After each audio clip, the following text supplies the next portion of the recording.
11 മത്സരങ്ങളിൽ നിന്നും 99.22 എന്ന ദയനീയ സ്ട്രൈക്കോടെയാണ് 12.80 ശരാശരിയിൽ നിന്നും വെറും 128 റൺസ് മാത്രമേ സീസണിൽ ഋഷാഭ് നേടിയിട്ടുള്ളൂ.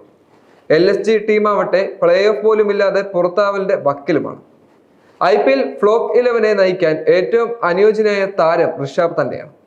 കഴിഞ്ഞ സീസണിലെ എമേർജിംഗ് താരമായി തിരഞ്ഞെടുക്കപ്പെട്ട സൺറൈസേഴ്സ് ഹൈദരാബാദ് ഓൾറൗണ്ടർ നിതീഷിനും ഈ സീസണിൽ തിളങ്ങാൻ സാധിച്ചിട്ടില്ല. 9 മത്സരങ്ങളിലാണ് അദ്ദേഹം ഇത്തവണ കളിച്ചത്.